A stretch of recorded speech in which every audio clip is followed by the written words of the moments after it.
Friends, welcome to my channel Lesson Simplified. I am Professor Sabina Sheikh.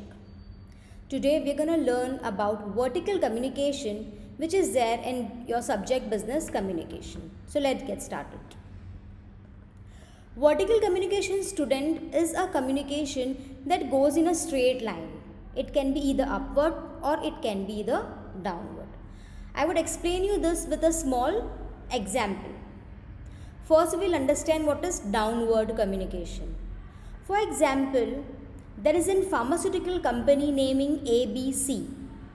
Okay, this pharmaceutical company, as we all know, is in manufacturing of medicines and all related product. Okay, on March 2020, the chairman of the pharmaceutical company initially learned about the outbreak of coronavirus. Now, upon learning about the outbreak of coronavirus, the chairman of ABC Pharmaceutical Company decided that along with the medicine, he would also start manufacturing sanitizers. Okay. Now, since he has decided that along with medicine, he would also manufacture sanitizers. So that goes without saying that he would require the entire team with him, entire bunch of people with him to manufacture sanitizers, because obviously the sanitizers would be in demand in a very higher quantity because of outbreak of coronavirus. Okay, so what chairman decided to take up a meeting with everybody. All right, now since chairman wanted to introduce a new manufacturing process, that is of sanitizer, what he decided is to take a conference call with all the employees, all the people working in the organization.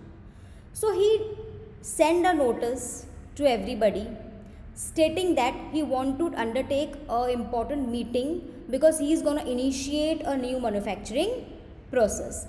What chairman did is, chairman sent a immediate message to the managing director telling him that he has a good intention to start a manufacturing unit of sanitizers. Manager understood his point of view and manager then sent a message to the divisional manager. Divisional manager understood the concern of chairman and he also agreed, and he sent a message to the middle managers.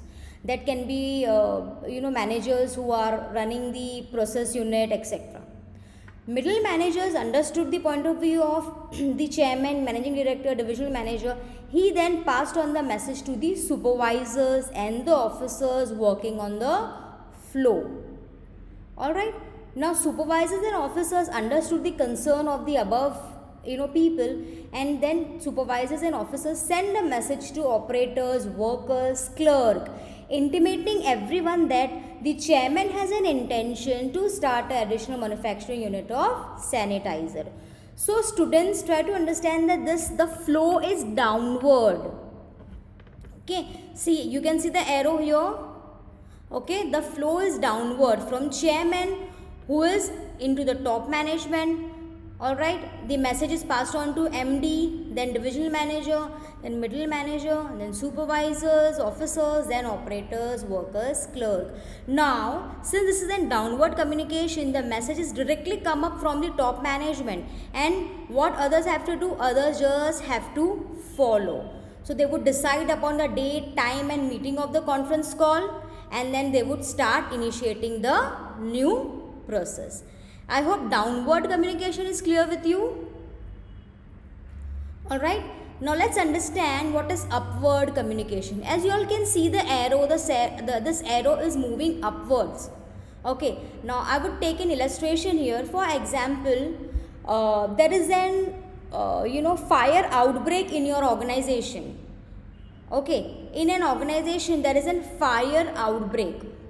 Okay, now the first one to notice the fire outbreak was the clerk or the operators who are working at the basic level. Now upon understanding the outbreak of the fire, what operator, worker or clerk would do?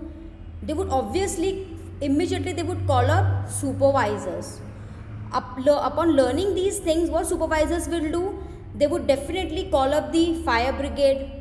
They would intimate the the middle managers.